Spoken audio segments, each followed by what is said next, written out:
आज अरे पुण्याची लाईट घातली नेट घातले तर घालून दे, काय करतो मग आता? आपली सत्ता आल्यावर आपण मोठे लाईट बसू, मोठ्या बसू. 2-3 महिने त्रास सहन करू. आता काय करतो? दुसरा काय पर्याय आहे का आपल्यापाशी? पण आपल्या अंगावर याची हिंमत यांची 6 विपक्षाचे मराठ्यांच्या अंगावर यायची. तुमचे कसे आभार मानावं माझ्याजवळ शब्दच नाही. तो काय ती ऊर्जा होती तुमची. 10, 11, 12 वाजल्यापासून कात्रज पासून सुरुवात झाली बा. आणि सगळ्याचे डोळेच फाकले. त्यांना काय मिळत लागा ना, इतके लोक आले कुठून, का नाही येणार? मी काहीच नाही केलं. मला उघडं पाडायचा प्रयत्न केला, मला बदनाम करायचा प्रयत्न केला, मला एकटं पाडण्याचा प्रयत्न केला. कारण काय माहिती आहे का? माझं स्वप्न आहे आणि त्यांचं स्वप्न आहे. स्वप्न आहे 2. स्वप्न आहे 2. त्यांचं स्वप्न आहे त्यांचा पक्ष नेता मोठा करायचा, आणि माझं स्वप्न आहे माझा समाज आणि माझ्या समाजाचे लेकरं मोठं करायचं. त्यांचं दुखणं आहे. मी त्यांना मॅनेज बी होत नाही, फुटत बी नाही. सगळ्यात मोठं दुखणं आहे त्यांचं. मग काय करायचं? तर ती मागच्या दारातून आमदार झालेली मावशी हाताखाली धरली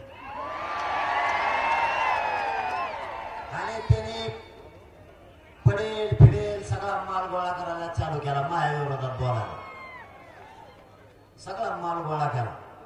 आणि सगळे मागच्या दारातून आमदार झालेलेच. जे माझ्या समाजाच्या विरोधात बोलन, माझ्या विरोधात बोलन, त्याला लगेच विधान परिषदेवर आमदार. आणि सगळे बिगर मी शावलेच. टिकला लावायचं काम आहे. असा माल जमा केलाय सगळा. बरं ते टिकत नाहीत. बरं तो एवढा बोलला आणि आता हे पोट्टे म्हणते एकदा मुंबईला चक्कर मारून यायची बुवा.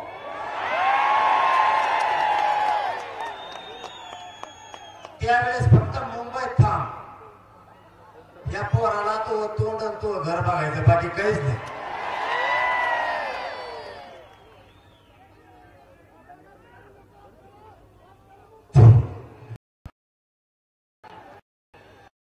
त्यांना निभार येत नाही. तुम्ही काळजी ना करू त्यांची. मी एकदा कचा कचा बोलायला लागलो ना, ते पाणीच पिते 2-2 लिटर. मी फक्त सन्मान करतो, त्यांचा सुद्धा बिघाड माझ्याकडे नाहीये. काय असतं? मान सन्मान करायला लागतो. वयानं मोठं असल्यावर ही आपली संस्कृती की.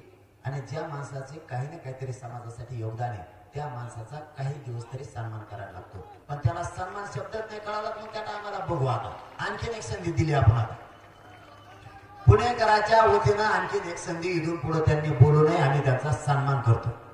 इथून पुढे बोलले की मी असा झापीन ना, मग सुट्टीच नाही. माझा स्वप्न आहे माझा समाज मोठा करायचा. माय बापा